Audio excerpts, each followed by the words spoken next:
Divorce Dad Diaries, day 180 and 181, and it's time for an update on my ADHD journey. So, I ran out of brain candy about a week and a half, 2 weeks ago, and I needed more, and they were on a repeat prescription, but the issue is that I don't think I've ever actually had a repeat prescription before, so I was like, how do I, trigger this? How does it work? So, my first port of call was actually my ex-wife because she's had repeat prescriptions before. So I was like, how do you trigger this? And she said, oh, you just do it on the app. And I was like, what app? And she's like, the app that the doctor uses. And I was like, oh yeah, the app that the lady at the front desk told me to download and make a login for, and I never did. That app, yeah. Okay, sweet, I'll do that then. So this was on a Friday. They had enough to get me through to a Tuesday, and I thought that's fine. If I put in my repeat prescription, request on the Friday, that should be plenty enough time. So I put the request in on a Friday, didn't hear anything on Friday, didn't hear anything for the whole weekend. Then on Monday at 5 p.m, I got a text from them saying that you need to make a doctor's appointment. Really? So I immediately went on to the app and then booked an appointment to see my doctor, which was then on Thursday. So it was like, oh, okay, so it's not too bad. I thought I was going to have to wait like a whole week.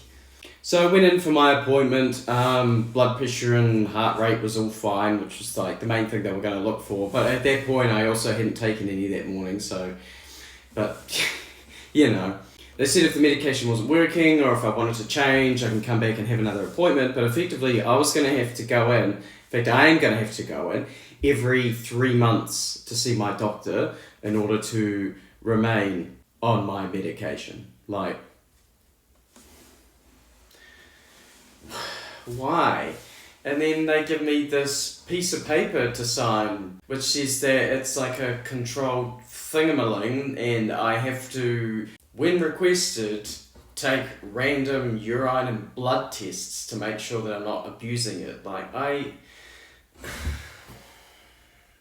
I felt so uncomfortable. Like, the doctor could see it. He's like, something wrong? I didn't know what to say. So I was like, no, it's fine. It's just something else to remember. But I just felt so embarrassed. Ask anyone with ADHD, and a really common thing is the shame of not being able to just function as a regular human being. Finally got the courage and the energy to go out and get a diagnosis, and then I feel like I'm being shamed further by now having to sign a form to say that I'm going to use these medications correctly. I know it's one of those things where it's like you have nothing to worry about if you're not going to do anything, but it's just embarrassing. It doesn't feel good. It feels horrible. And then there's the added layer of the fact that he gave me 3 months, but I went down to the chemist warehouse to pick it up and they only had 1 month, and I don't know how I'm supposed to get the other 2, like if they're going to message me further down the line. So, yeah, I don't know. But I'm happy to say that it's not all bad. In fact, it was Mental Health Awareness Week at work last week. And I thought, you know what, let's use this as an opportunity to talk about the ADHD, because I hear so many people talk about depression and anxiety, but I rarely hear anyone talk about some of the other, mental disorders like bipolar or schizophrenia, or in this case, ADHD. So I knew I was going to struggle to get through the content, and I was like, I make videos almost every day. So I thought, why not just make a video? So that's exactly what I did. I made a video for my workplace, and then on our weekly meeting where we all get together, I played the video and talked a bit about ADHD. So I knew I was going to be taking a bit of a risk, because there's always people who are a bit judgy about these sorts of things, but I just knew that it's something that I wanted to talk about, and I want to kind of raise a bit of awareness about and normalise, that's the whole point of mental health awareness, is to normalise these sorts of things. So after the meeting, I received a few messages from people, some of which had kids with ADHD, and talking about how kind of accurate it was, and that was cool. ADHD kids are not easy to raise, so I guess it's good to show people that, you can grow up and be a functioning adult with a job and kids and all that stuff.